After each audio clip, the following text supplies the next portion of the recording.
trabalhador assalariado ganhava muito pouco, né? Mesmo o pequeno produtor, quando vendia por um preço baixo, só que no mercado internacional essa fibra ganhava um preço bastante elevado, né? Então, essa discussão que ela é pequena, que ela é menor, ela se amplia, né?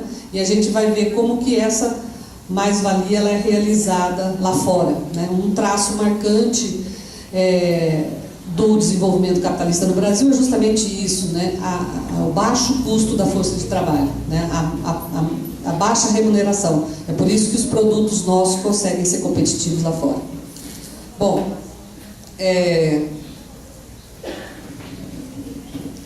aí no meu doutorado, eu já estava morando em Ribeirão Preto, já estava envolvida com outros tipos de trabalho, estava com um filho pequeno, não tinha condições de voltar para o Paraná e continuar. Eu tinha intenção de fazer mais algumas coisas com esse tipo de trabalhador. Também me foi dito na época que já tinha muita gente trabalhando com trabalhadores da cana, que era o que mais tinha na minha região. E a minha preocupação era com a saúde do trabalhador. Eu fui trabalhar com trabalhadores da indústria de calçados, que é perto de Ribeirão Preto, né? E que nesse momento tinha problemas sérios também, com cola, com máquinas perigosas, né? E eu fui trabalhar com esse tipo de trabalhador. Só que eu cheguei no momento, em Franca, que é esse município perto de Ribeirão Preto, que foi meados da década de 90, que a economia do país, de uma maneira geral, passava por uma crise, né, uma crise de emprego, a indústria de calçado em particular, e a indústria têxtil, né? Fiquei sabendo que aqui em Barbacena, eu tenho um auxiliar de pesquisa aqui, o nosso amigo, como é que ele chama? Não é Clóvis? O Lopes, né, Lopes? O Lopes me informou que aqui também tinha uma importante indústria têxtil, uma fábrica que foi fechada nessa época também. Então foi a época de abertura do capital, né?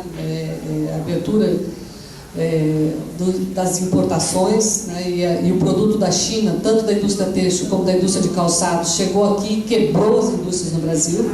Então eu tive que não ficar restrita a discutir a questão da saúde, mas discutir o que provocava piora nas condições de trabalho e, consequentemente, na saúde dos trabalhadores. Então eu entrei nessa seara aí para discutir a questão da reestruturação produtiva, que naquele momento se intensificava tanto na indústria, né, como no setor de serviços e também na agricultura, né?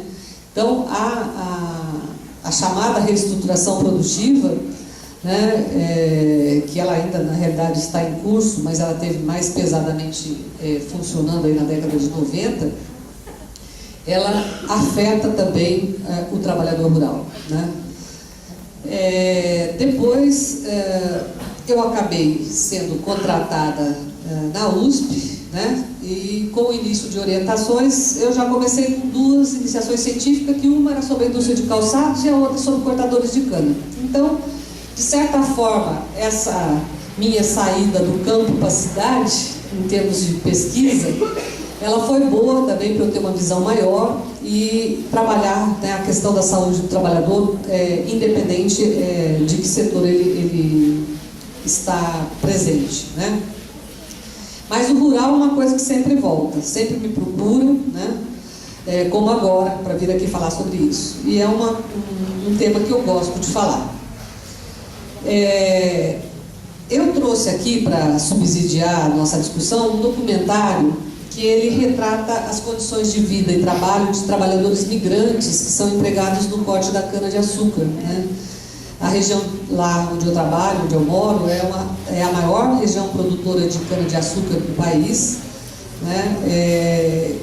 E é muito nítida a relação estabelecida entre produção de riqueza e miséria, né, dos produtores.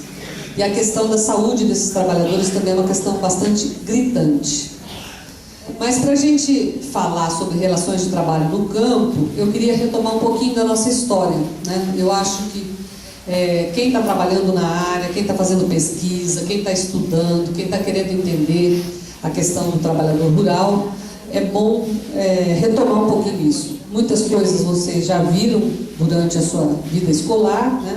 mas e é bom lembrar, né, porque a história não pode ser vista como uma coisa morta, né? Ela está sempre presente e ela está sempre repercutindo no nosso cotidiano. Então, primeiro, né, é característica da economia agrária brasileira a grande concentração da propriedade da terra, os grandes latifúndios e todos os problemas que daí decorrem, né?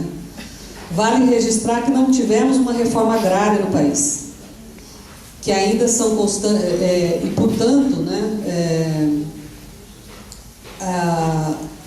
o problema fundiário, né, só se fez crescer por conta disso, né? E com ele também os conflitos pela terra, e que ainda são uma constante, né? A violência no campo é um outro problema sério, né? Nós temos aí um registro sem fim de assassinatos, né, de trabalhadores, de pessoas ligadas à questão da terra, ao problema fundiário, né, assassinatos, inclusive, de fiscais do trabalho. Ao longo da história do país, nós tivemos diferentes relações de trabalho, né? A primeira,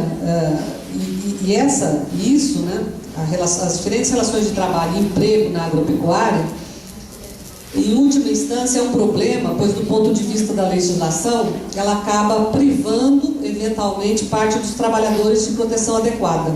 Então, tem trabalhadores que não conseguem, na hora de se aposentar, na hora de receber algum benefício, inclusive comprovar qual era a relação de trabalho que ele manteve durante toda a sua vida.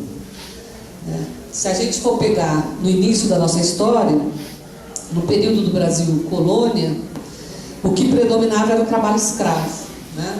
Aqui a região tivemos muito isso, né? O país inteiro. E no caso, né, o trabalhador escravo, ele próprio era propriedade dos senhores de terra, não era praticamente uma relação de trabalho, era uma outra coisa, né? Trabalho escravo, esse trabalho dos escravos que era realizado sob açoite. Ali a gente, quando fala em exploração de trabalho, é nítido, né? Porque era apanhando que se fazia. Se fazia errado também era punido, né? Então esse trabalho, as condições de vida, né, eu acho que é uma mancha na nossa história e tem repercussões até hoje, né? Por isso não deve ser pensado como uma página virada. Tem repercussões, a gente não vai ter tempo para falar sobre isso aqui, mas é uma coisa que a gente tem que ter na cabeça quando fala em trabalho no campo. Bom, com a libertação dos escravos, eu estou fazendo uma coisa bastante sintética para chegar no trabalho assalariado, tá? Com a libertação dos escravos e a instituição do trabalho livre, nós tivemos em algumas regiões, e eu vou dar um exemplo aqui mais da região de São Paulo, que também o que ocorreu lá ocorreu em outras regiões também. Mas como eu peguei autores que trabalham com aquela região, vou dar o exemplo da região do estado de São Paulo, que quando teve a passagem para o trabalho livre, teve o estabelecimento do chamado colonato, né, que se implanta para viabilizar a cafeicultura, né? Então era o ciclo do café, né? Houve então a substituição da força de trabalho escrava pela força de trabalho do imigrante, no caso do estado de São Paulo, principalmente os imigrantes italianos, né? Mas tiveram outros também. Mais tarde, uma leva da imigração japonesa foi trabalhar também no campo, né? No sul do país nós tivemos italianos, ucranianos, poloneses, né? Há uma diversidade muito grande, mas eu estou pegando como exemplo o caso do estado de São Paulo. Aqui na região tem uma colônia. Colônia de italianos. Então, é isso que eu estou falando, que foi por todo lugar, né? E do estado de São Paulo foi essa característica mais de italianos também, né? Depois eu vou fazer uma pergunta da colônia italiana para você.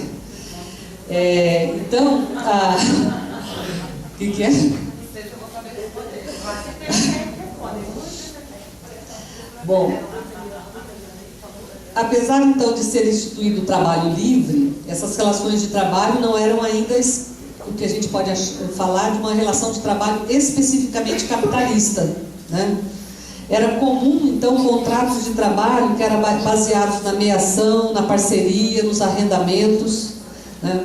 E aqui eu vou citar um caso, um trecho do trabalho do Caio Prado Júnior, que tem um trabalho clássico que chama Questão Agrária no Brasil, que ele relata o seguinte, falando então sobre os colonos, tá?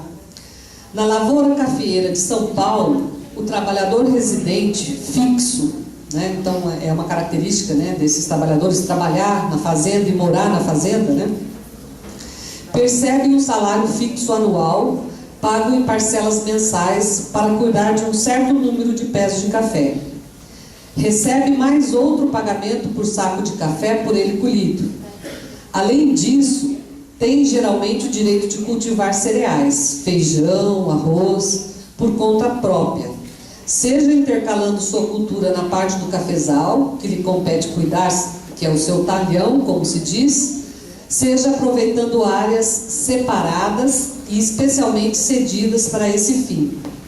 Tem ainda o direito de manter uma pequena horta em torno de sua habitação, bem como criação miúda, galinhas, porcos, cabras e também algum cavalo ou burro, mas excepcionalmente uma ou outra vaca, né? Não podia, a vaca já era uma coisa mais de outro tipo de exploração, de quem tinha como é que fala? A criação de gado como a sua atividade principal. Bom, aí ele continua falando, Caio Prado Júnior. Na lavoura cafeeira do Nordeste, os trabalhadores se dividiam em categorias principais, que seriam os moradores, que são trabalhadores permanentes nos canaviais, sendo pagos em dinheiro e dispondo de pequenas culturas de subsistência em redor de suas casas, geralmente dispersas pela propriedade. Então aqui é uma diferença. Enquanto no estado de São Paulo você tinha a colônia, né, que seriam casas às vezes alinhadas, né, e cada um com o seu quintal, etc. Lá no Nordeste eles também eram permanentes, mas as casas desses trabalhadores eram dispersas pela propriedade. Não havia um conjunto arquitetônico aí dessas casas. Ao contrário dessas habitações dos colonos paulistas. Mas ainda, elas eram mais ou menos próximas aos canaviais. A outra categoria de trabalhadores da lavoura canavieira do Nordeste são os chamados foreiros, que ocupam sítios mais distantes, cultivados por sua conta e pelos quais pagam aluguel, que é o foro, ao proprietário. Por isso era chamado foreiros, né? Os foreiros são obrigados a dar serviço ao proprietário, em regra, gratuitamente na época das safras. É a chamada obrigação ou cambão. Então a gente vê, por exemplo, que você teve no Brasil, então eu não falei aqui, mas se a gente vê, por exemplo, como foi o início da história, que foi a distribuição de terra lá pelas Sesmarias, né, nas grandes terras que foram doadas, né, na época aí, colonial, e depois tiveram então essas propriedades nesses grandes latifúndios que tinham o trabalho escravo, e quando aboliu-se o trabalho escravo, esse trabalho livre ele também vai se dar de forma diferenciada, mas o acesso à terra não teve uma reforma agrária. Então, nesse caso, esse trabalhador aqui do Nordeste, quando ele fala que os chamados foreiros, eles pagavam, né, aluguel pela terra e eram obrigados também a dar o serviço ao proprietário gratuitamente na época de colheita. Então, quando tinha colheita, ele trabalhava na sua terra, que era alugada, e trabalhava também na grande propriedade do dono da terra, né? Então, esses trabalhadores, na realidade, das grandes fazendas de café, eles eram moradores dessas fazendas. Além do trabalho realizado com a cultura principal, eles se dedicavam também à produção de alimentos. Era permitido plantar entre as leiras de café, né, as fileiras. Havia também espaço para a criação de animais, como porcos, galinhas, patos, cabras, que serviam de alimento. E além do mais, nessas fazendas, era comum a existência de espaços de convivência, como escola, igrejas, campos de futebol, etc. Né? A vida, né, não se limitava ao trabalho nessas colônias, né? Havia uma vida social também no espaço rural. É lógico que nós não podemos romantizar isso aqui, porque a vida ali também era dura, né? Não é porque se instituiu o trabalho livre e não era mais escravo que esses trabalhadores também não tinham uma exploração muito grande, uma vida muito dura no campo, né? No entanto, parcelas desses trabalhadores conseguiram poupar e mais tarde, né, através da compra, adquirir o seu pedaço de terra. Então, são esses imigrantes que vão desenvolver a pequena propriedade, a agricultura familiar, a vida caipira, a cultura caipira, a produção de alimentos fundada no valor de uso, ou seja, produzia-se aquilo que era necessário para suprir as necessidades da família, né, e o excedente era trocado, vendido, etc. A produção nesses moldes, ela não era uma produção para o mercado, né? Não é uma produção que visava especificamente o lucro. Então, era antes de tudo uma produção para atender necessidades humanas. A lógica capitalista não está presente completamente ainda nesse momento, né?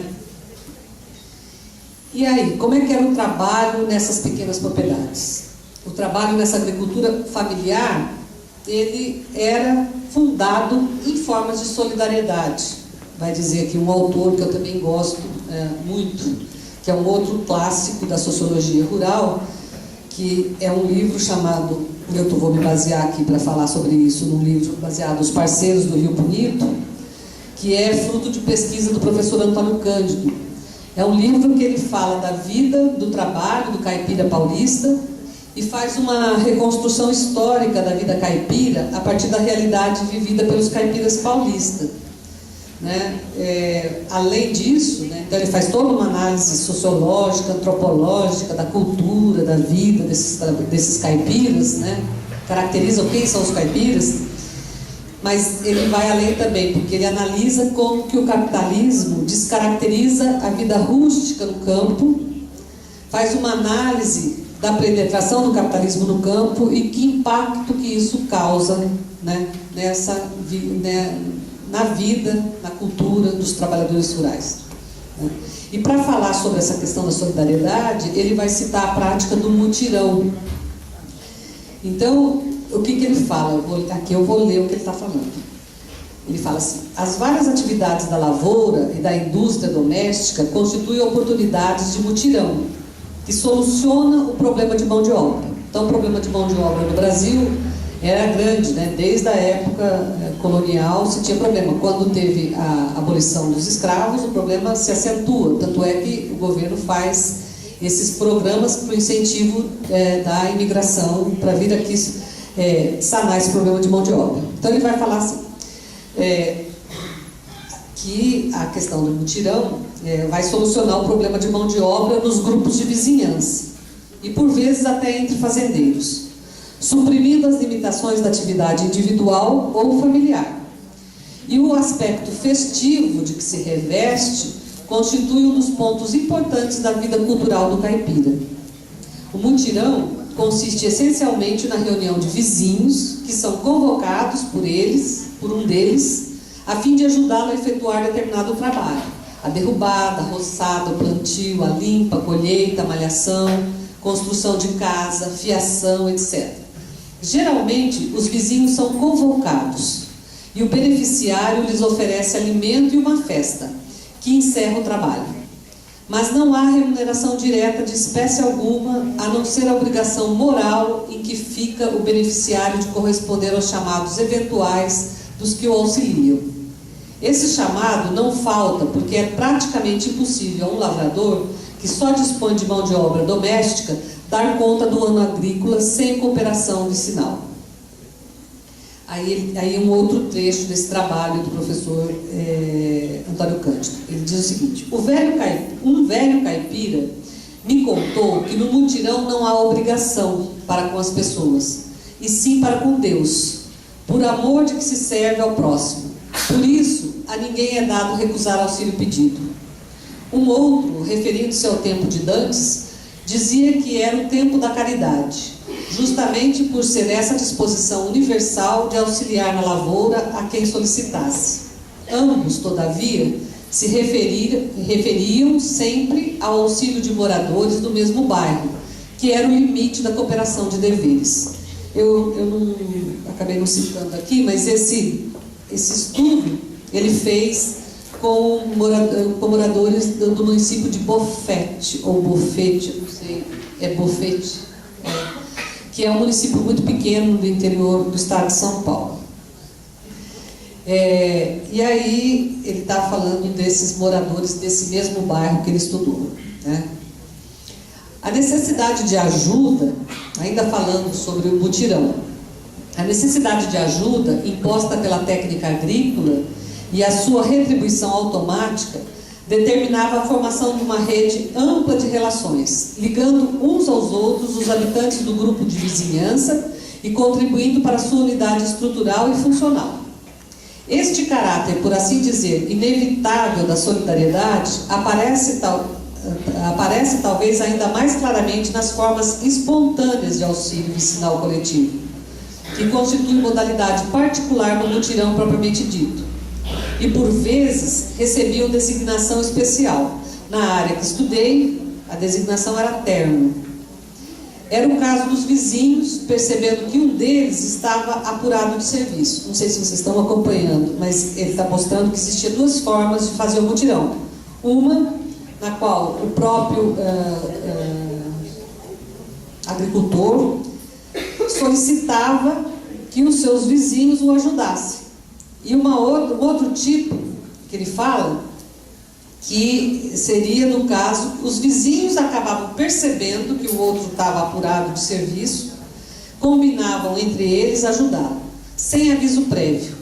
Às vezes o beneficiado ficava sabendo e preparava comida para recebê-los. Outras vezes era realmente surpreendido e improvisava a refeição. A diferença estava não apenas na motivação do auxílio, espontâneo, não convocado, mas também no fato do beneficiado não dar festa. E muitas vezes a falta de recursos para promovê-la é o que havia impedido de fazer a convocação. Então, como eles, no final do mutirão, eles davam uma festa, se essa pessoa estava com dificuldade financeira, ela acabava não convocando, né? E às vezes por vergonha, né? De mostrar como é que estava. E, portanto, os próprios vizinhos juntavam e, de surpresa, iam lá fazer o trabalho de mutirão, né?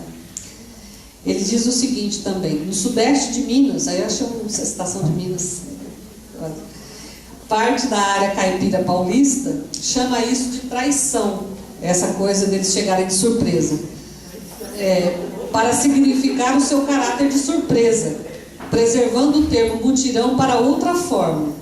Ajuda e ajutório servem também para designá-la, né?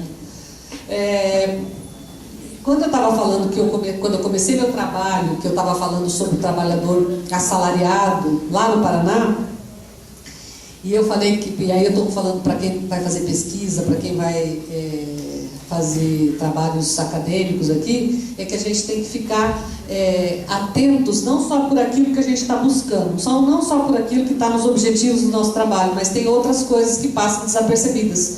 Essa questão do mutirão aparecia por lá também, mesmo com alguns produtores. Eu tive a oportunidade de ver e fotografei uma festa que eles fizeram, na época que era a festa de Reis, né, que teve uma festa, eu cheguei a almoçar junto com eles, e eu acabei não aproveitando nada daquele meu trabalho, porque na hora, né, a inexperiência, achava que o que eu tinha que falar era só sobre os acidentes de trabalho, só sobre a doença, só sobre isso, só sobre aquilo, mas isso também fazia parte daquela realidade, né? Então, só muito tempo depois, né, é que a gente vai vendo que não se resume aquilo, não se resume a vida do trabalhador rural, as suas condições de vida e a própria condição de trabalho, não se resume ao processo de trabalho, a relação dele que ele tem ali com a máquina, etc., né? Essa questão da... como é que fala? Do mutirão, né? Eu estava vindo para cá, de Belo Horizonte para cá, e passando ali por Ressaquinha, o Lopes me contou uma história, né? Que ali se tem a caminhada da penitência, na Sexta-feira da Paixão, que é o trajeto entre Barbacena e Ressaquinha, e que ao longo desse percurso os moradores ali da área rural acabam, por onde vão passar as pessoas, eles montam pontos de apoio, né? Uma coisa voluntária, feita voluntariamente. Oferecem água, café, banheiro das suas casas, né? E alguns até oferecem lanche. E ficam de prontidão, né? Até alguns com seus carros, caso tenha alguma intercorrência, né? Então isso é uma coisa solidária, isso é uma característica dos trabalhadores rurais, né? Esse trajeto, essa caminhada é uma coisa espontânea que se faz e, portanto, ninguém está visando lucro nem nada. Agora, se você pega essa mesma caminhada e coloca num roteiro turístico, certamente esses pontos de apoio vão virar pontos de comércio, né? É o que a gente tem, por exemplo, no famoso caminho lá de Santiago de Compostela, que lá todo agora você tem vários pontos de apoio onde as pessoas ficam, mas também não é uma coisa gratuita, né? Então,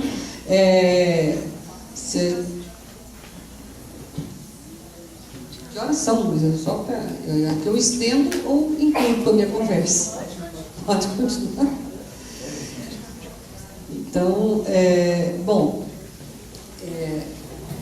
de certa maneira, né, eu tentei ser bastante sucinta, espero que eu tenha conseguido mostrar, por exemplo, que a gente tem essas diferenças nas relações de trabalho, né? Nós temos diferentes categorias de trabalhadores no campo e essas diferentes categorias, elas convivem, né? E existe então essa outra categoria de trabalhador, que é o assalariado, do qual eu vou comentar depois da exibição do vídeo, né?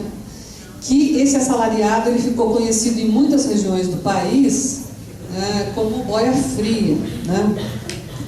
É comum, por exemplo, a gente ouvir dizer, até ensino na escola para a gente, que o êxodo rural, né, que seria essa saída do homem do campo para a cidade, ele se deu porque as cidades atraíam os trabalhadores do campo. Pois na cidade os trabalhadores iriam encontrar melhores condições de vida, melhores escolas, né, atendimento médico, né, casa própria, né? Então tinha todas essas promessas, né, emprego, energia elétrica, as coisas que eles não encontravam no campo, né? Isso só em parte é verdadeiro, né? Nem todos os que foram para a cidade o fizeram por sua própria escolha, né? Nem todos tiveram melhores condições de vida na cidade, né? Uma parcela dos trabalhadores que saíram do campo e foram para a cidade até conseguiram melhorar, né, sua vida, mas não foram todos, né? Nem todos encontraram emprego. Então, parte daqueles que saíram do campo não encontraram emprego na cidade e tiveram como opção voltar ao trabalho do campo, mas numa condição diferente, não mais naquela condição de morador, não mais na condição de morador da colônia, que podia trabalhar, mas tinha seu espaço para cultivar produtos de subsistência, podia criar animais, né, domésticos, ter uma vida social na cidade. Agora ele volta para o campo numa condição de assalariado, não mais de colono, não mais de morador fixo, né? Esse boia fria, então, né, que é uma denominação, tem várias outras, né, de trabalhadores assalariados, ele é resultado, então, de um processo que é o processo de capitalização da agricultura, né? Um processo chamado de modernização da agricultura, capitalização da agricultura, o processo de entrada do capital no campo, né? Tem várias denominações. Ou seja, essa entrada de capital no campo, ela expulsou o trabalhador. Então, o termo, quando a gente fala em êxodo rural, não é saída do homem do campo. A saída é uma coisa que você sai ou não, né? No caso, esse processo ele expulsa, né? Expulsou o trabalhador, não foi opção, não foi escolha. Também não podemos dizer, como é comum também ouvir, que foram as máquinas, né, os tratores que tiraram os empregos. Não é uma questão meramente técnica. Então, a máquina substituiu o homem do campo. Na realidade, entender esse processo é entender que isso é um conjunto de coisas que vão mudar a lógica da produção. Então, se a gente tinha lá no início, né, da pequena produção, desse trabalho, mesmo na colônia.